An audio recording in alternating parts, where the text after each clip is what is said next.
Greetings, Synth Cadets, at ease. I thought we'd cover a topic today that never gets talked about.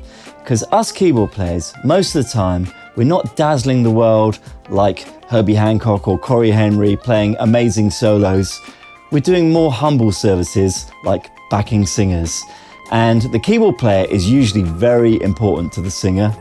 They need the harmonic information. They want something that's easily readable for their delicate little brains, because they're artists and they want to blossom like flowers. But flowers need a good bed in order to sustain them. We are that bed, ladies and gentlemen, and I want to talk about how to back your singer, to make them feel good, how to make them sound as good as they can, how to accentuate their emotions when they're singing and make what they do feel more emotional.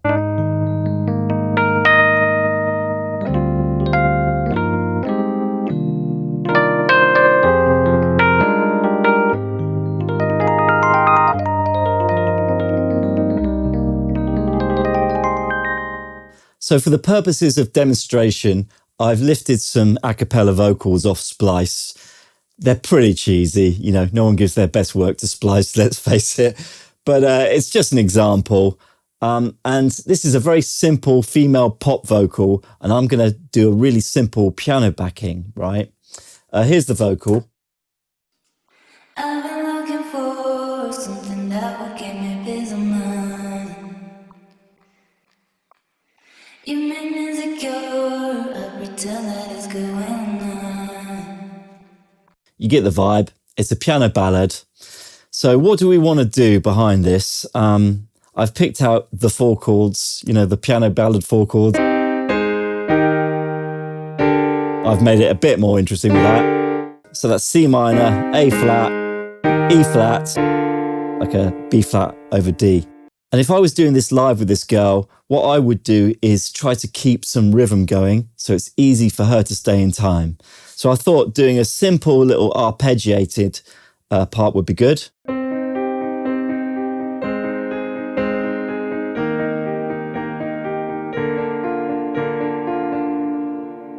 And it's a pretty mundane song, so I've got to try and bring out more interest into it. And what you want to think about is if you're going to put things in, apart from the basic chord structure, choose the gaps between the vocals and try to have counter melodies. So I'm going to show you what I came up with and then we'll talk about it a little bit. I've been looking for something that will give me peace of mind. You make me insecure, I pretend that it's going on. Cause I'm bleeding, going crazy. I need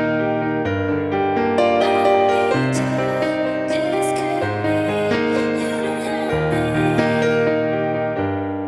Now because I'm a girl,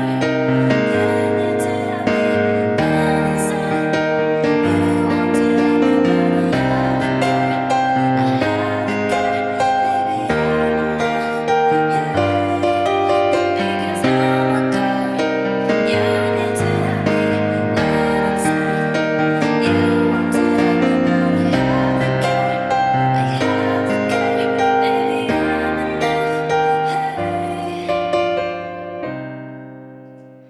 So what am I doing there? I'm just playing triads and breaking them into arpeggios.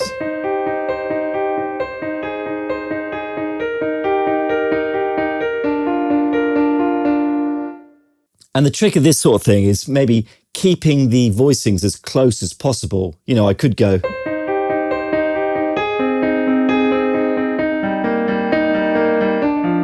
Doesn't sound so nice. So just try and find the voicings that are really close and you get those nice clusters.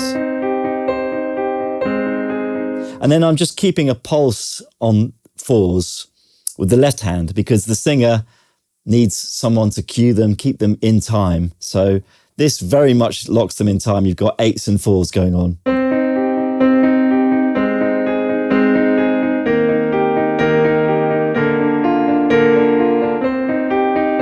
And I'm keeping it really simple and I'm just putting a little turnaround phrase in between the vocal. So you've got the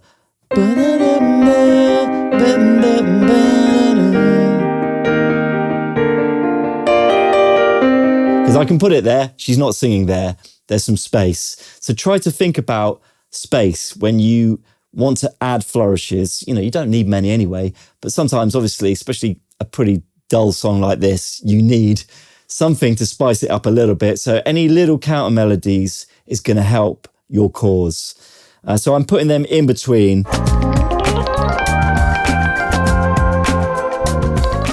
And then in the second half of the verse, nothing much is happening. It's built a slight bit of intensity. So I need to accentuate that and really make the song feel like it's growing. So I started playing arpeggios with the left hand as well in the second half. So you get the first half. Then let's open it out into the second half.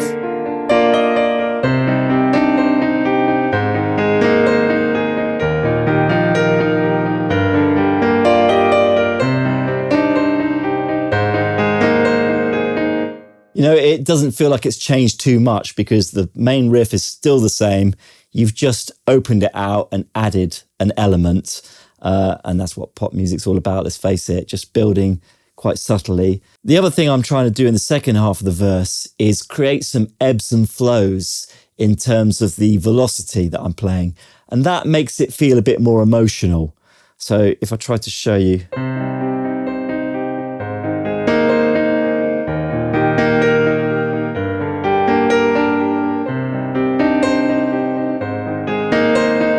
As opposed to it just being.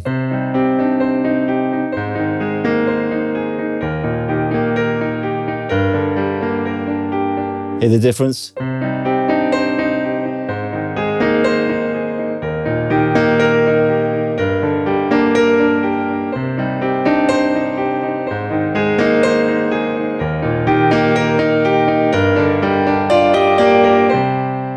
That helps what she does, makes her sound more emotional because you're being more emotional behind it. Simple melodies, interweaving. And then we have a pause because there's nothing much you can do there in this song. It's pretty flat. So I just had a little pause just so that it feels when it goes into the chorus that it's got bigger. And because we've just been very much in this little octave in the verse, then we opened it out a bit.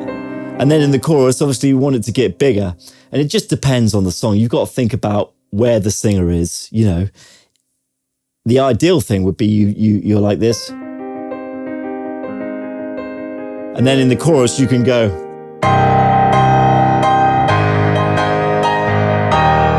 So suddenly it's gone from being just there to being, all of that. And that's what music production does. Often you'll hear a verse is very small.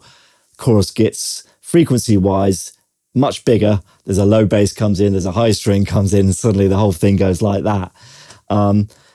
You got to just try and do this on solo piano. It's a bit tricky. And in her case, it doesn't really suit to go right up there, but you can still have the lower note.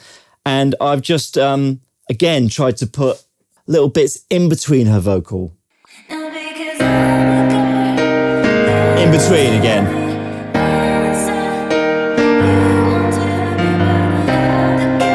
Counter melody.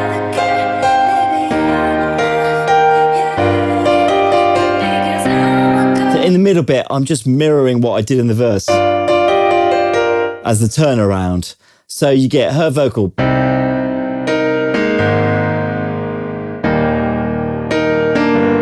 Again, in between. And then. So I'm trying to make melodies rather than just play the chords. And they're melodies that don't get in the way of her. So they're answering her. That kind of thing. So that can really help lift something to add these counter melodies. And if you're not doing a counter melody, you can just try to actually play what she's playing in the chord. Try to show it in the chord.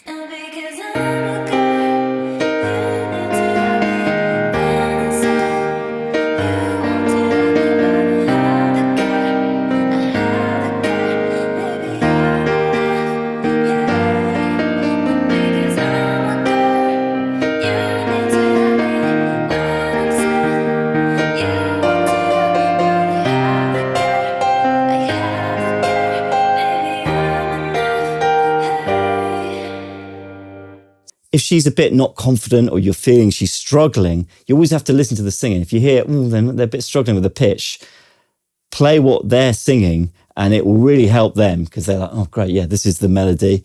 You're making it sound much stronger by backing it within the chord and then answering it. And it just really helps support a singer massively. You'll be amazed what a difference that makes for them.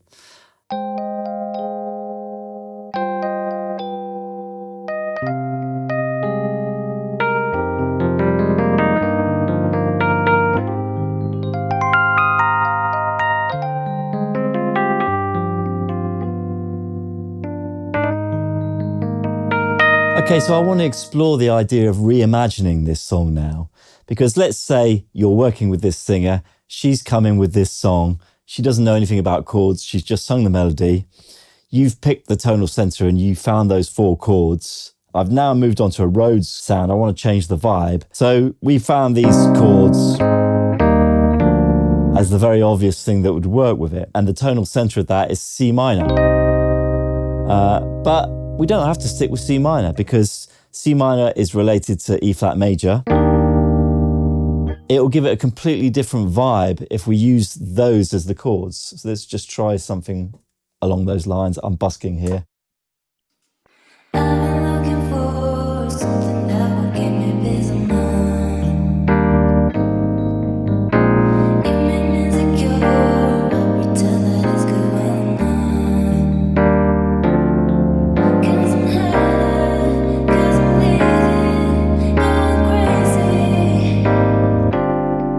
I need You get the idea. I've totally changed the vibe just by switching from a minor to the relative major. As long as you've got that tonal center and you know what that tonal center is, you can really mess around with what the chords are doing, and it will change how the vocal feels radically. Or we can keep it in a minor key, but not necessarily use C minor as the main chord. Instead of C minor, what's very similar to C minor? A flat major 7. Basically the same chord with different bass. Again, they're related. So let's try do a very typical R&B kind of vibe now, where we're staying in C minor. That kind of vibe, you know? What I'm doing there is like a flat major, let's say G7 sus, G7, C minor 9, E flat 11, you know, very typical R&B chords. It's going to work just as well on this vocal. So let's try and see how the vibe changes with that. And I think what I'm going to do is I'm going to break out into major for the chorus because that's going to give you another lift. So let's go back to the E flat vibe that I just did before on the chorus and see what that does. I've been looking for something that will give me peace of mind. You make me insecure, I pretend that it's going on. 'Cause I'm hurt, 'cause I'm bleeding, going crazy. I need you, just cut me, you don't have me. Because I'm a girl, you need to help me. Run inside, you want to help me, but I have the cure. I have the cure, maybe I'm enough.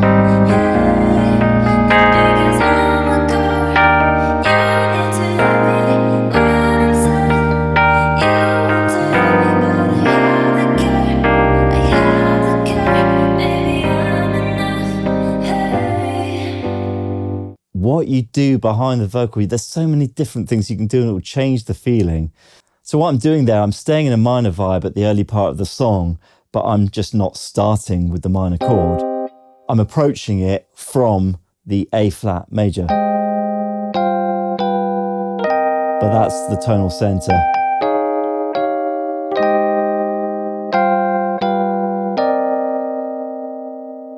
And then what I did on this B part of the verse, just to, again, open it out a little bit, instead of doing an A flat major 7, I did an F minor 7. Again, it's just a related chord. The major is A flat, the minor is F minor. So,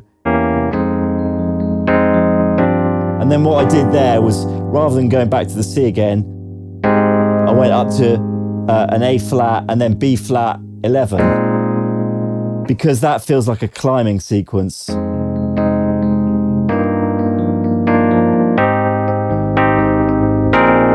Feels like you're going somewhere, you're going somewhere up, and that's where you want to feel like you're going when you go into the chorus. The last chord that I've done there, a B flat 11, is where I'm now going to, which is a major key, going to be an E flat.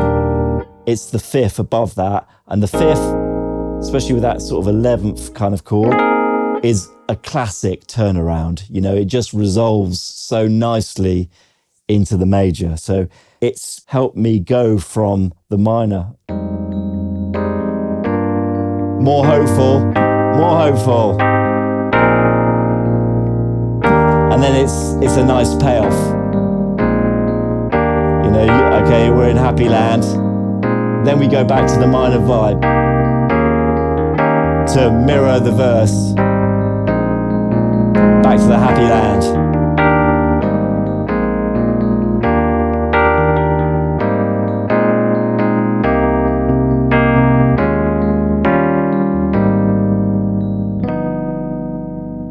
So there you see, you're modulating between major and minor to change mood, basically.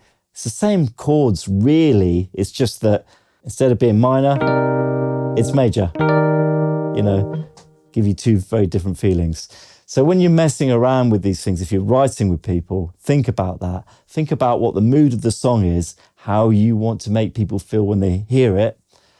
Also, of course, think about what type of music you're trying to make. You know, the first one I did, it was very Adele-style piano pop ballad. Second thing is, I don't know, whoever, like an R&B ballad. And of course, you can also find much more weirder ways of doing things. You know, let's try and find that. Let's try and find something weird. I'm going to try and stick with the sort of R&B jazzier kind of world and see what I can do. I've been looking for something that would keep me busy, mind. You make me insecure. I pretend that it's good when I'm not.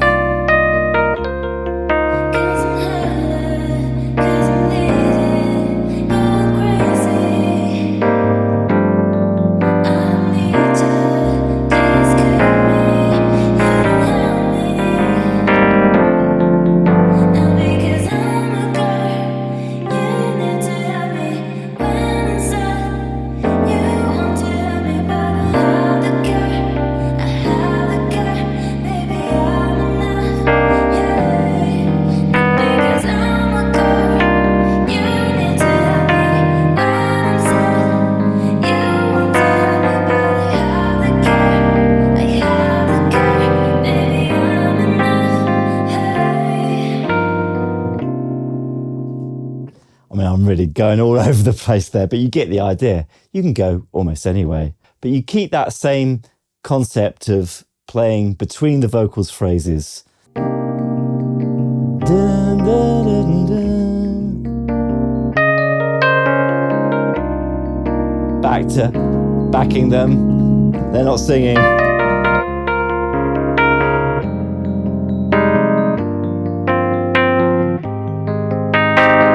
Ebbing and flowing.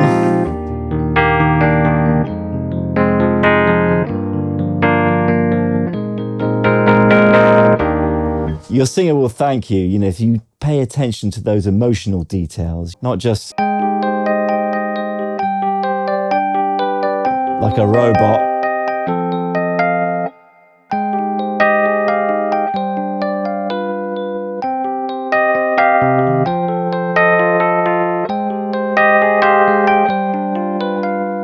Those little differences in velocity really make things feel, make people feel.